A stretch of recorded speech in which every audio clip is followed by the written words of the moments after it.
Hello and welcome to Perspectives. I'm Pauline McCleary. Today we are here to speak to some of the concerns in the community. And, like many other cities, Rochester has experienced its own breakdown in police and community relations. However, since being appointed police chief, Chief Sheppard has put a number of initiatives in place to try to change that. He's been very diligent in trying to rebuild relations as well as rebuild the trust in the police department. And yet we still find that he cannot do this on his own, so we need the community as well and their input. And today we have our police chief here with us, Chief James Sheppard, and we also have a community person here with us, which is Amen Ptah. And so I just wanted to welcome both Police Chief Sheppard along with Amen Ptah here on Perspectives, and I just want to say thank you to both of you for being here. And I thought this was awesome to have a community person and the police chief here together, because how else do we come together? Because we have we have the same issues but different perspectives on the same issues, and so I think that today we get to hear from both sides, and I think it's going to be an awesome thing. Now, police chief, since you've been appointed, and I just want to say I said it privately but publicly, I just want to say I do take my hat off to you. I've seen your face all over Rochester trying to make a difference. And since being appointed police chief, I know you have done a lot to combat the poor relationship that has been out there between the community and the RPD. Can you just share a little bit about some of those initiatives you've already started to work on? There's a number of things that we're putting in place because I know, and I'm sure the community knows, that it's very important that we work together as opposed to working apart. And one of the things I think that has helped significantly is, Chief on the Street. And what we try to do is at least once a month, sometimes two, 3 times a month, we'll go to different neighborhood groups and we'll either take walks with them, walk the neighborhood, they'll point out the issues they want us to address. We'll have one-on-one type sessions, or we'll have a town hall type session where in a group, they can articulate the issues that they have and the things they'd like to bring to the department's attention. Another thing that we feel very strongly about is our engagement with youth. And we have a police activities league in which we take the opportunity to engage youth, because we know that if you can establish those relationships when they're young, it's a lot easier to maintain the relationships as they get older. If you don't take the time to establish it when they're young, what you end up doing is you have a kid who's 16, 17 years old and he ain't got no time for you. And then it's a little bit too late. So it's very important for us to really reach out to youth and try to establish those relationships. Okay. Now, since putting these initiatives in place, have you seen a decrease in the number of cases where there have been allegations against the Rochester Police Department since putting some of these initiatives in place? Actually, just looking at the data, one thing that has occurred is that we've actually probably received more complaints, and I believe that that's partially due to the fact that we're much more open to people reaching out to us. I do time on the radio, and people will call in and give us information. We'll follow up with them. People will call my office to file complaints, which we will follow up on. And I take it as a positive that people feel comfortable, if they want to bring a complaint, to call the office and bring it to our attention, to give us opportunity to look into it. Everything that people bring to us, we can't say, yep, the officer did something wrong, but I do think it's important for them to have the opportunity to express what their concerns are, what may have happened, and then for us to have the opportunity at least to investigate it. Okay. Now I know that we spoke last year about some of these issues, and the fact that you're even saying that people are feeling more comfortable coming forward, because I know that there were times when people felt like they didn't feel safe or didn't feel comfortable coming forward, and I think that's a great thing. How many of these cases can you say are resolved? 50%? The sad part is that I believe last year we solved about 55% of our homicides. This year we're down to 30%. And what's disheartening is the fact that for a number of these incidents, they happen in broad daylight, happen with 100 people out and about. And we really need people to step up and to give us assistance. The Rochester Police Department, we do investigations. We're not magicians. We're not super investigators and pulling evidence out of thin air. What we really need is somebody to be a witness and say, they saw Jim Sheppard, he shot John Smith, and be willing to testify too, because that's all part of that prosecution process, all part of the criminal justice system. And I believe that if we start to get the message out there that we're not going to tolerate it anymore, we won't have to tolerate it anymore, because people realize that, you know, people care about their communities and that they're going to be involved. Okay, and I agree with that. It's very important that that you know, citizens do get involved. On the other hand, let me get to you, Amen, because I know I haven't brought you in on this yet, but you on the outside looking on the inside, looking in, and seeing some of the initiatives that's taking place in the community. Are you seeing them as effective? To a certain extent. First of all, like you said, I took my hat off to you too as well. Throughout my life, I haven't seen any police chief as engaging as you are in the community.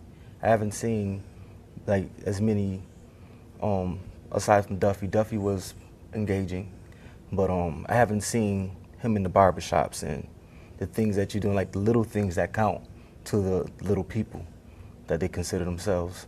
So that's very big. That's admirable. Now, as far as the initiatives that I'm hearing, I don't really see any differences in regards to the work that is being done. As far as the relationship, I see the relationships are worsening. People are losing trust in the police department because of a lot of people feel they're being harassed. They're being stopped for no reason.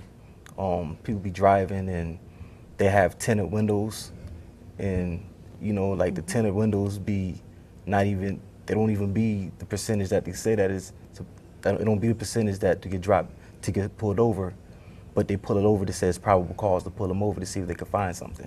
You know, and a lot of times, you know, just to have a police officer in back of them, it brings this stress and like this stressful feel. I know I feel that way, and I'm pretty sure a lot of people that I deal with, and that's in my circle or citywide, feel the same way. Like it's a huge stress issue once a police officer is behind them, even if they have a license, you know. Let me just ask you this real quick though, because you said that you didn't feel that it changed, but it got worse. But was it like this before Chief Sheppard became chief? It was worse. I mean, well, not worse, but it was bad already.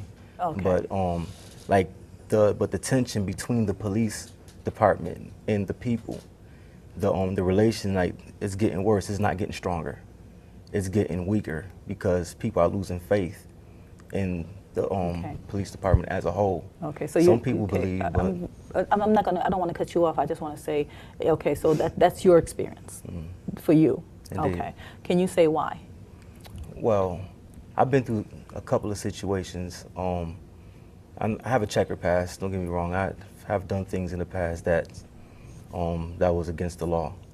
But since then, I've been gathering myself, getting my life together, and I've turned a lot of things around that I've done in the past. And you know what? We're going to come back after this break now because I want you to finish that piece of it, okay? All right, we'll be back after a break from our sponsors. A ministry blessed, empowered to prosper, to equip believers with the inspired word of God, to fulfill the whole man, spirit. Well, we're back. I'm Pauline McCleary. You're watching Perspectives, and I'm here with Police Chief James Sheppard, along with Amen Ptah. And I failed to say earlier that Amen is a business owner here in the Rochester community, and he's the owner of AP Visuals, as well as a co-owner of PMG Profound Media Group. And he's also a student at SUNY Brockport. So I forgot to say that earlier, but I do want to let you know who we have here. Amen, before we went to break, you were speaking about your experience, and you could just go ahead and elaborate on that. Just okay. Well, like I said, I have a checkered past. I've went to prison, did a few years in prison for selling drugs, and I came home and decided to try something different. And since I've been trying that, it's been successful for me so far, as of late.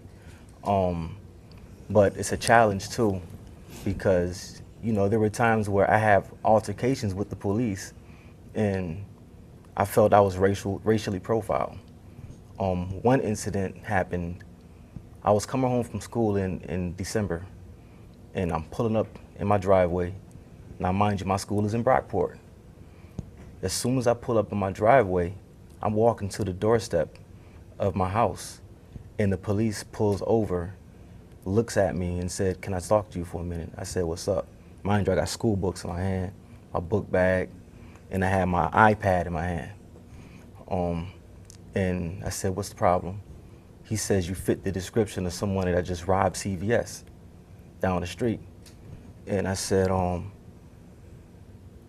got school books in my hand. I didn't do anything. I'm coming from school." I'm telling him that. He said, "Well, let me talk to you for a minute." So I'm talking to him. He's asking me for my ID. I said, "Why do I have to give you my ID? I told you where I'm coming from. You know, you see, obviously I don't look like someone that robbed CVS. I got school books in my hand. I got an iPad in my hand, you know." And they started grabbing on me and saying I'm resisting, and they broke the banister on my doorstep, wrestling me in. Then my daughter runs outside, sees the whole altercation, and she says, "You're doing this to my dad because he's black." And they say, telling her to go in the house, ordering her to go in the house, and she's not going in the house because they see her dad getting roughed up by the police. They threw handcuffs on me, took me back to CVS, and you know, they had me out there for a minute. Then the sergeant, I don't know his name, but the sergeant that's in that area, he came and confronted me, talked to me about the situation, and said, "Well, you're a black guy and you're in this area." That's basically what he said. "You're a black guy and you're in this area, so you're a suspect." Okay. Because there's hardly any blacks in this area anyway. Yeah. So because I had a beard, that's what this outfit description, because I had a beard and I was black. Okay. So then, how did you feel with this situation, especially with your daughter seeing this? I felt violated. I felt like I got bullied. You know, I felt like I got my whole rights just taken from me just like that, because I got people with badges and guns, you know, that have more authority. But let me ask you this: Did they identify you at CVS? No, they didn't. Okay. So this is just one incident that has happened, you know, to you. Let me ask you this though, please, Chief. There was another incident too. Okay. That happened as well. No, I'm sorry. I'm not going to cut you off on that. I'll give you a chance to talk about that.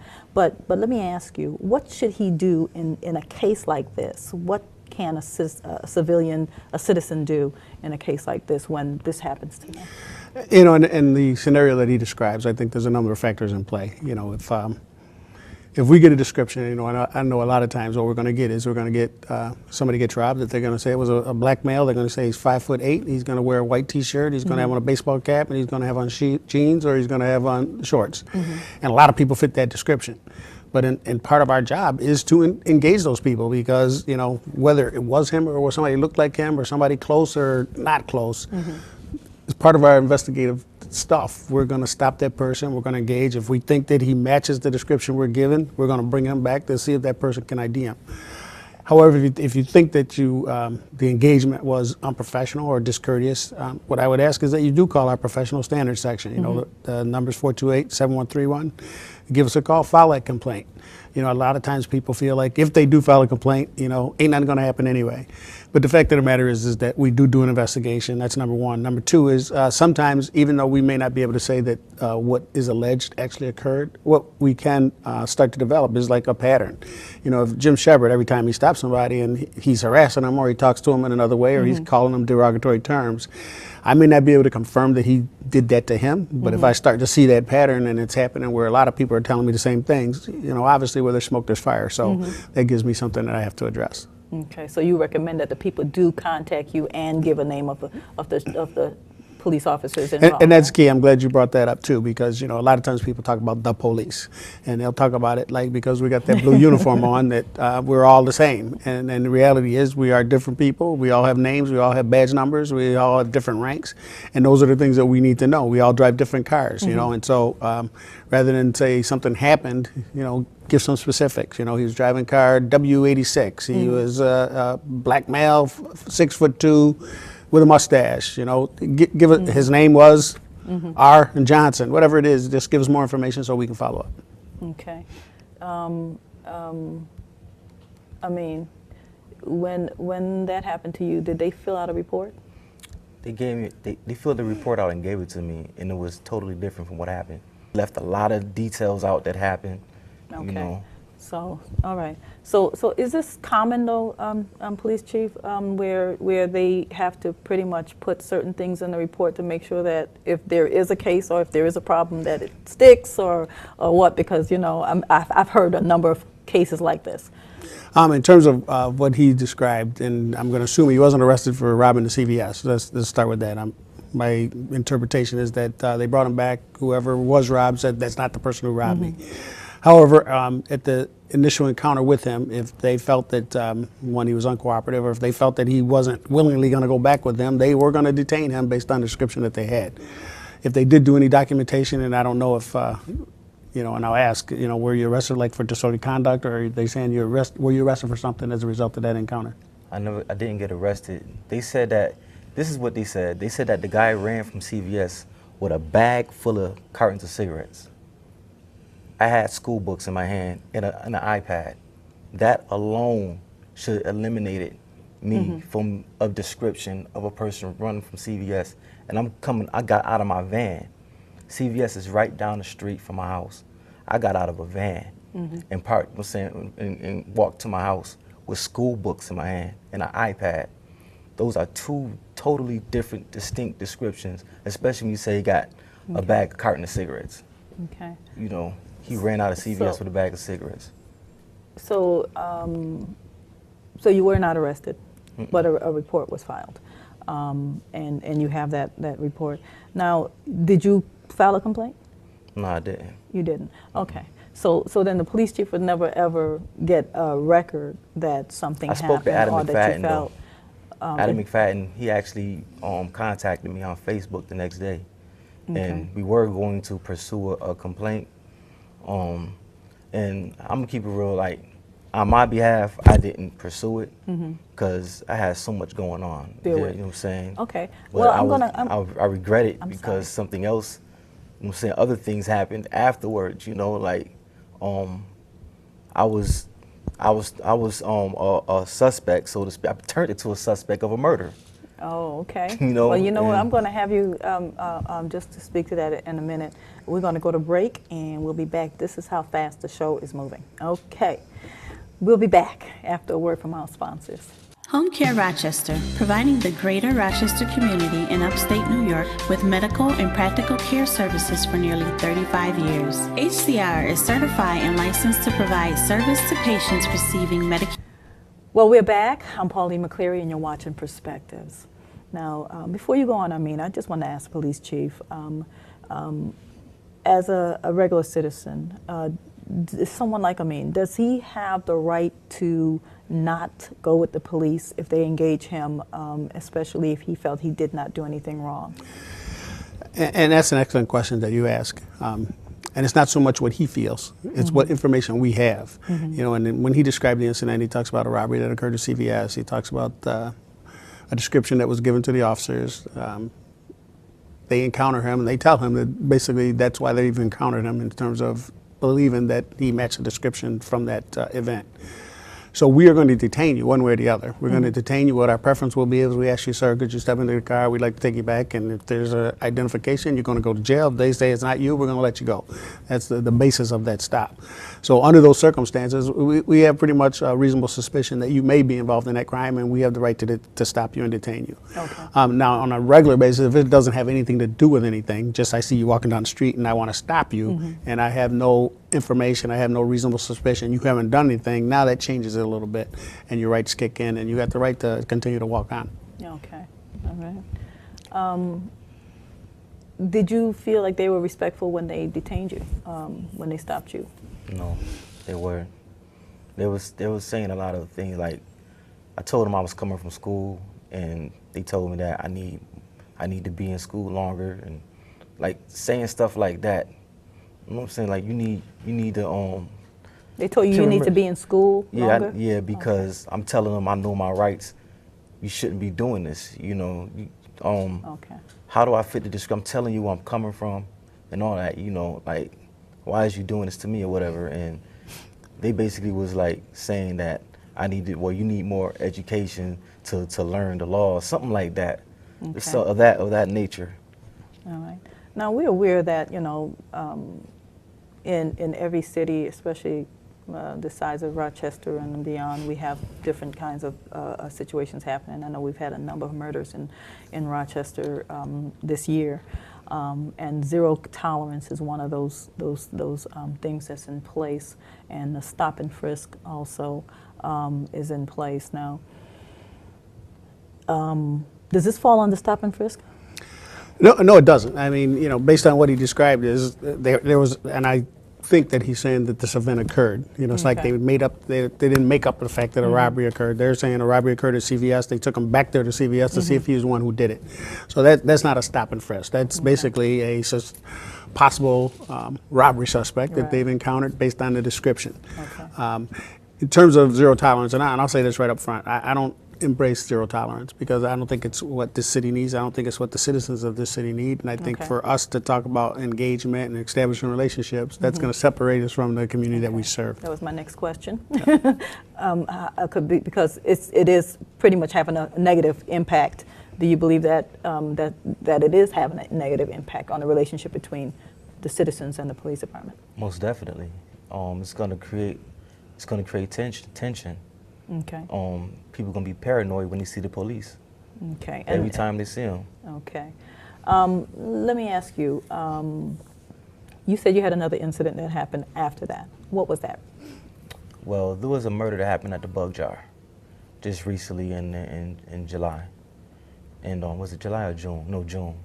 It was in June. Father's Day, as a matter of fact. And you know, there was a lot of media people there. There was people recording the event and stuff like that. I'm a videographer. And what happened that night was I was videotaping my artist. I have an artist in PMG, and he performed at the top of the night. You know, I recorded his performance, packed my camera up, put it inside my car. I ain't had my camera out for the whole night. Some events happened, some things transpired, some conflicts between some people in the club. They got into a fight, scuffle, huge fight happened inside the bar. It traveled outside the bar, and it ended up inside the parking lot. And shots was fired, and ultimately someone got hit. And you know, during the whole time, my camera was in my car. You know, so I walked up and see the dude laying on the ground, bleeding in someone's arms. And the police started coming on the scene, and everybody's dispersing. So I said, let me go get my camera and shoot some footage of this.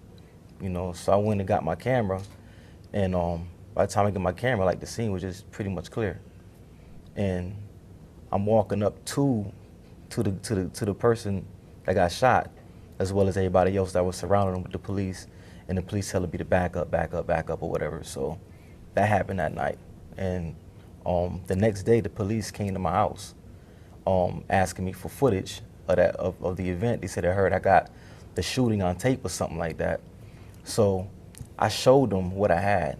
They said, okay, can I get a copy of that? I gave them a copy of what they asked for, you know, of what they were asking for. And I don't want to run out of time, so if you can just kind of. Okay, yeah. So a couple of days later, they came to my house with a search warrant, and they had a search warrant to take all my stuff. I mean, they could have put me out of business. They could have took my cameras, my computers, my external hard drive. They had a warrant to take everything, but they were reasonable enough to only take the car that I recorded on. But I told them, I said, I don't have anything for y'all. Like, I didn't get no recording of no murder. But they said they went off the because they see me on the media, they see me on our news, videotaping or whatever. He had a picture of me, like, we have probable cause that you have recorded this event. You know what I'm saying? That had happened. I said, no, I didn't. I showed you what I had already. Mm-hmm. You know. Okay, so then why did you feel did you feel violated at that point? Because they came to my house taking pictures, bullying me. You know what I'm saying? Like, it was just straight, it was bullies, like, coming in 8 deep, telling me to sit down and shut my mouth and all this crazy stuff, you know, in my own house. This is my house, you know, and I already showed y'all that I didn't have anything. You know, if I did have something, you know what I mean, especially come on, murder. If I record a murder on tape, you know what I mean, as big of an advocate I am about nonviolence in the community, I would have gave that up to help the investigation. You know, but I'm not gonna, you know, withhold something like that. That's crazy. So before we run out of time, I wanted Police Chief to, you know, because I know that, you know, this incidents is happening all the time, and I know that you can't account for all of it. And at the same time, you know, whenever certain things happen, we constantly hear that, whether it's from your office or the mayor's office, that we stand 100% behind the police department, you know, but then yet still you will hear cases like this, of which, you know, this is just, like I said, this is just an open opportunity for the police to see that, you know, although you are trying hard to build relationships, if you don't have that support behind you with the people that's behind you, how do you continue to build those relationships, because you can't do it on your own? How does that work? Well, I think the key piece is, first off, the leadership that I provide. You know, you can talk about what a police department should be or how you can engage, but if you're not demonstrating it yourself, your people definitely aren't going to follow unless you demonstrate.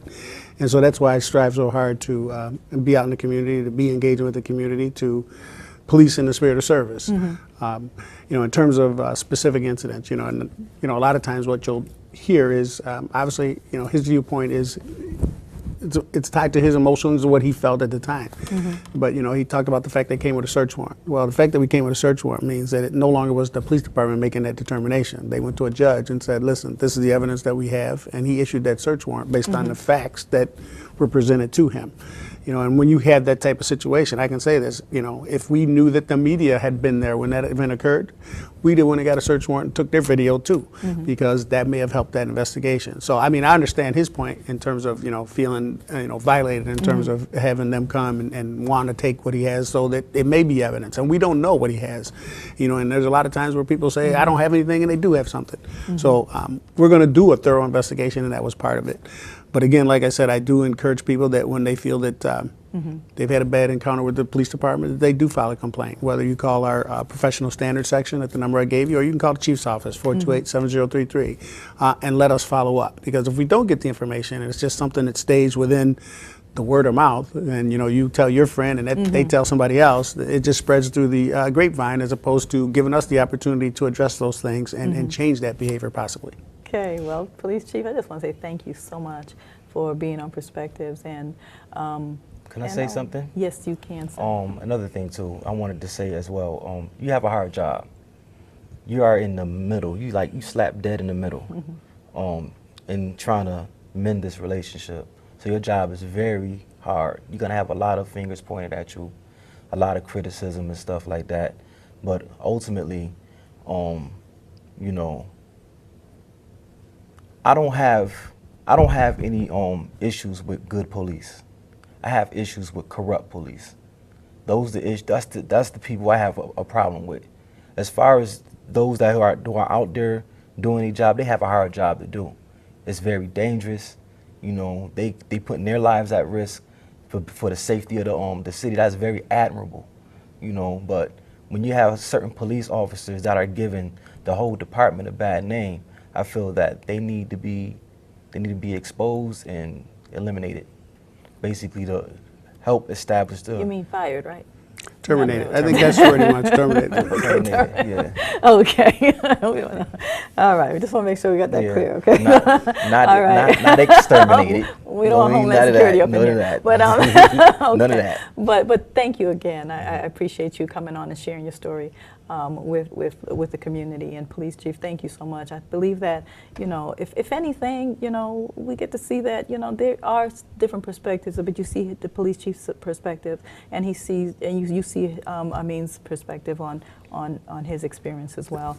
So I just want to say thank you again for being on Perspectives. I'm Pauline McCleary. You were watching Perspectives, and this show is produced by Minority Reporter Media Group. And follow us. Go to our website, www.minorityreporter.net.